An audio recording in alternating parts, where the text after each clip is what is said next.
Gas અને કબજિયાતની સમસ્યા કે જેમાં પેશન્ટને જે છે એ સતત લાંબા સમયથી આ પ્રોબ્લેમ રહે ને એટલે ઘણી વખતે પેશન્ટને જે છે એ બેચેની થવાનું શરૂ થાય, પેશન્ટ ક્યારેક ગભરાતા હોય અને એમાંથી પછી ક્યારેક જે છે પેશન્ટ સ્ટ્રેસ અને ચિંતાને કારણે ઘણા બધા મુશ્કેલીમાં મુકાતા હોય અને પછી લાંબા સમયથી જ્યારે પેશન્ટ પરેશાન હોય, ડૉક્ટરને ફરિયાદ કરે, ડૉક્ટર પાસે પાચન શક્તિ સુધારવાની દવા ન હોય, એનું સોલ્યુશન ના આવે એટલે છેલ્લે ડૉક્ટર એને એમ કહે છે કે તમને માનસિક છે, માનસિકના ડૉક્ટરને બતાવો અને પેશન્ટ અતિશય હેરાન થાય. ખરેખર એને માનસિક તકલીફ ન હોય અને એને માનસિકનું લેબલ મારી દેવામાં આવે એટલે પેશન્ટ પોતે પણ સામાજિક રીતે પણ થોડો ગભરાઈ જાય કે ખરેખર મને કાંઈ માનસિક છે, પણ હકીકતમાં મારી વાત ખાસ યાદ રાખજો કે પાચન સમસ્યા અને ઊંધા ગેસ અને કબજિયાતની સમસ્યાવાળા મોટાભાગના લોકોને એવું લોકો કહેતા હોય છે કે તમને માનસિક છે, પણ 100% એને કોઈ માનસિક રોગ જ નથી. આજે એના માટે જ મેં ખાસ વિનોદભાઈને કીધું કે તમે લોકો સાથે આ વાત શેર કરો કે જેથી જે છે લોકોના મનમાં એવો ભ્રમ દૂર થાય અને આટલા બધા લોકો હેરાન ન થાય. અને ખરેખર જે છે એ આપણે એ વસ્તુ સમાજ સુધી પહોંચાડવાની જરૂર છે કે આ કોઈ માનસિક રોગ નથી અને કોઈ જાતની આ પ્રોબ્લેમ માત્ર ને માત્ર પાચન શક્તિ બગડવાને કારણે થાય છે. અને આજે આપણે વિનોદભાઈ પાસે વાત કરશું.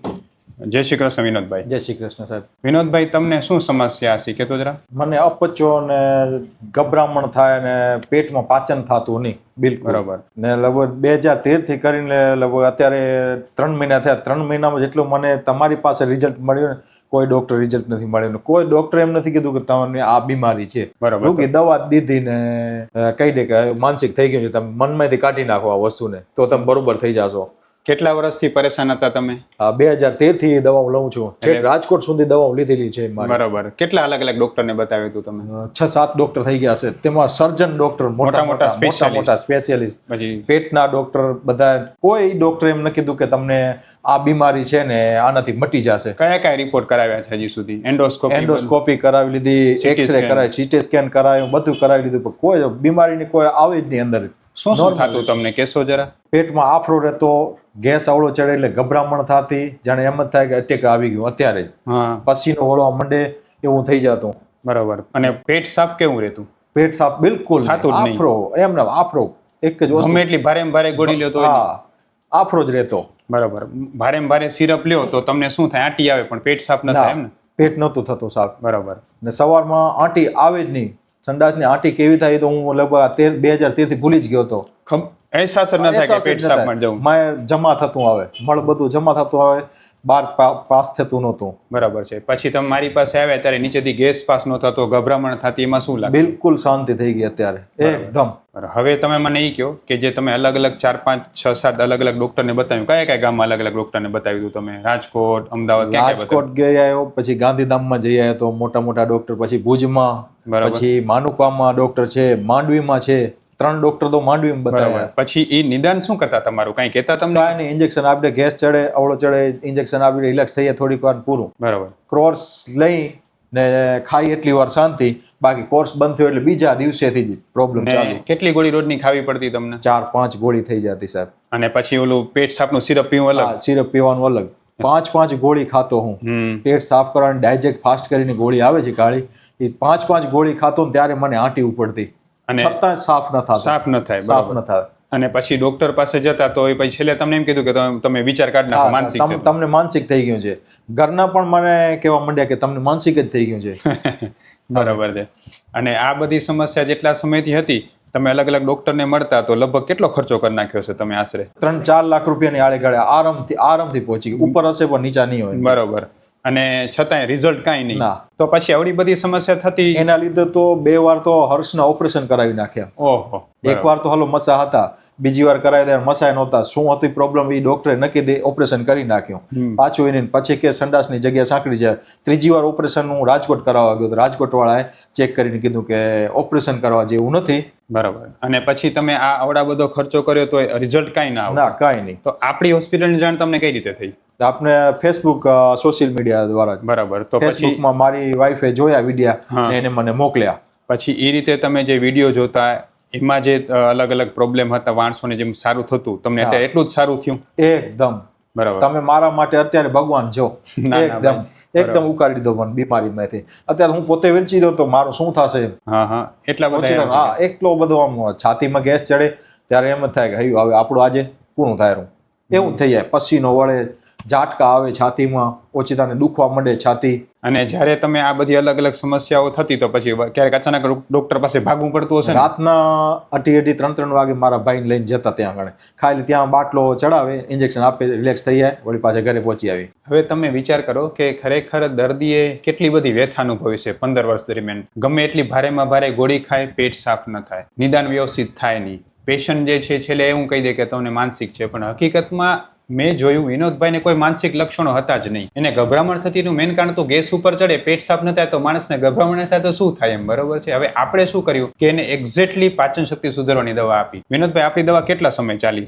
2.5-3 મહિના. 2.5-3 મહિના દવા ચાલી. તમે પંચક્રમમાં સારવાર કરાવી, અત્યારે તમને કેટલા ટકા સારું લાગે છે? 90% જેવું, 10% જેવું જ મને બીમારી રહી છે ને, એ 110% નીકળી જ જશે એટલો વિશ્વાસ છે, કોન્ફિડન્સ છે. બરાબર. આપણે પહેલા તમને શરૂઆતમાં 4 દવા દેતા, બરોબર છે, પછી ધીમે ધીમે ઘટાડા અત્યારે તમે સાવ ઓછા ડોઝની દવા ચાલુ છે, મીડિયમ. બરાબર. સાવ ઓછી દવા તમને બધું વાલે છે. હા, તોય એક્સેપ્ટ કરે શરીરને, રિલેક્સ થઈ જાય શરીર.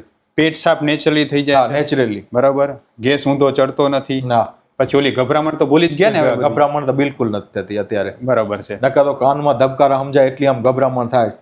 ધબકારા આપણા કાનમાં સમજાય એટલા ધબકારા આમ મશીન ઉપડે જાણે. પછી તમે જે આ અલગ અલગ સમસ્યાઓ પરેશાન થતા, ડોક્ટરને બતાવતા, આ કરતા તે કરતા, આપણી પાસે આવ્યા, તમે વિચાર કરો કે આપણે 3 મહિના દવા કરી, બરાબર છે, તમારી પંચકર્મ સારવાર કરી, સાથે સાથે જે છે મેં તમે દવાઓ આપી.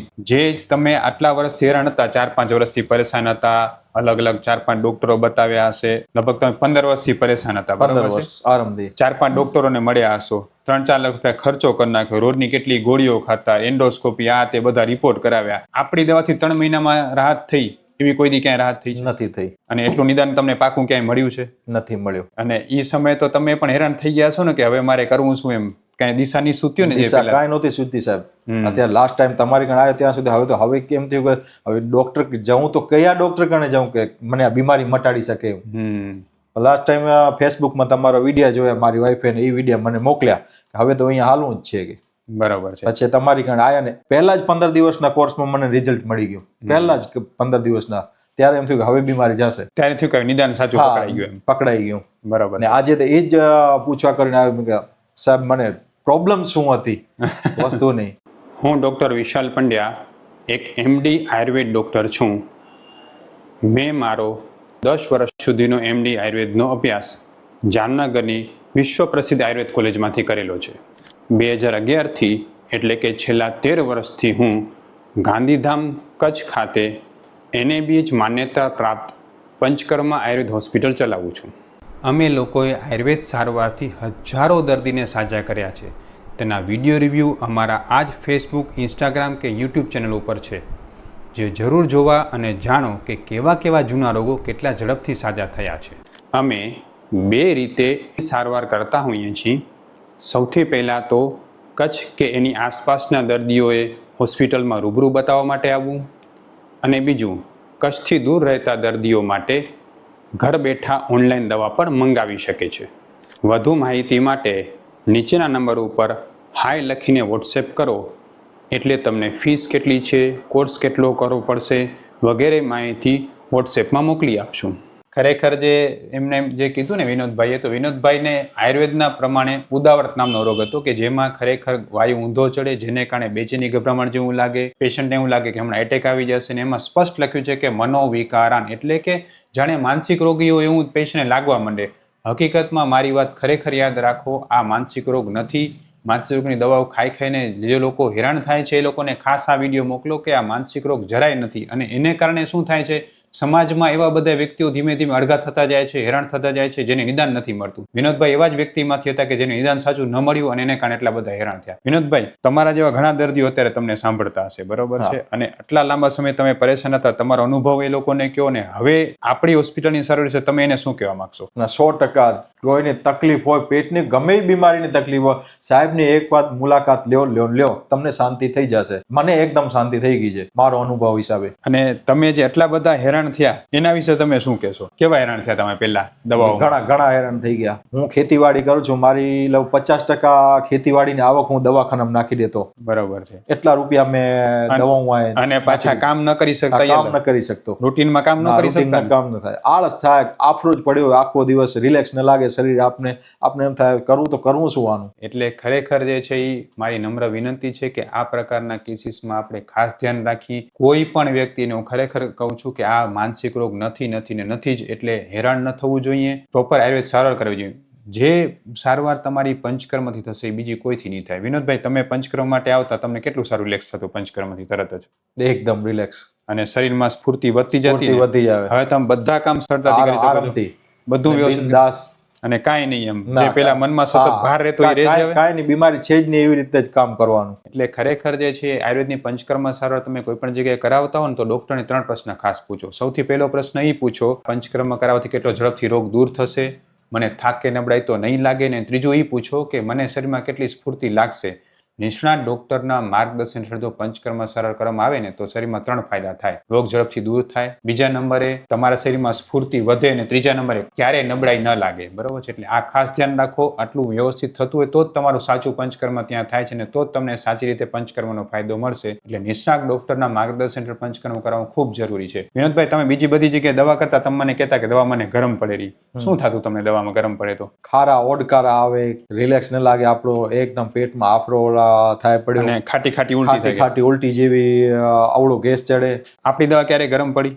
ના. એટલે હું તમને એ પણ ખાસ કહેવા માંગુ છું કે બધા લોકો મનમાં એવું માનતા હોય કે આયુર્વેદના ઉકાળા ગરમ છે, આયુર્વેદિક દવાઓ ગરમ છે, પણ સાચી વાત તો એ છે કે આયુર્વેદની દવા ગરમ નથી. જો તમારું સાચું નિદાન ન થાય ને તો જ તમને આયુર્વેદ દવા ગરમ પડી શકે છે. અમે જ્યાં સારવાર કરી છે એમાં નિદાન એકદમ સ્પષ્ટ હોવાને કારણે અમારી દવા કોઈને ગરમ પડતી નથી. એટલે તમે કોઈ પણ જગ્યાએ ગુજરાતમાં હો, તમે માનતા હો કે અમને આયુર્વેદ દવા ગરમ પડે છે તો તમે અમારો સંપર્ક કરી શકો છો. અમે ઓનલાઈન અને ઓફલાઈન બંને રીતે દવા કરતા હોય છે. વિનોદભાઈ, તમારો આ કેસ છે ને એ ખરેખર લોકો માટે યાદગાર રહેશે, પણ ખાસ એક વસ્તુ તમને પૂછું છું, તમે જ્યારે અલગ અલગ જગ્યાએથી હેરાન થઈ ગયા, નિરાશ થઈ ગયા, તો તમને એમ કેમ થયું કે આયુર્વેદની દવાથી મને સારું થશે? એમ તમને વિશ્વાસ કેમ આવ્યો? ભરોસો જ આવી ગયો પહેલા 15 દિવસમાં કે આનાથી જ ફેર.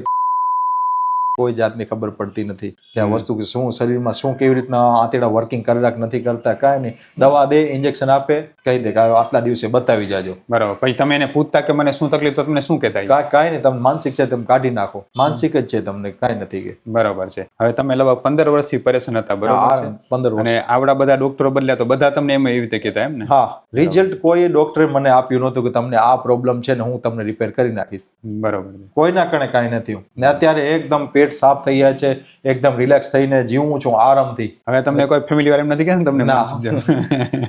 ખરેખર આ વસ્તુ હું ખાસ તમને કહું છું, માણસ સામાજિક રીતે આ કારણથી ઘણી વખતે પાછળ પડે, અને મેં એવા લોકોનું દર્દ અનુભવ્યું છે.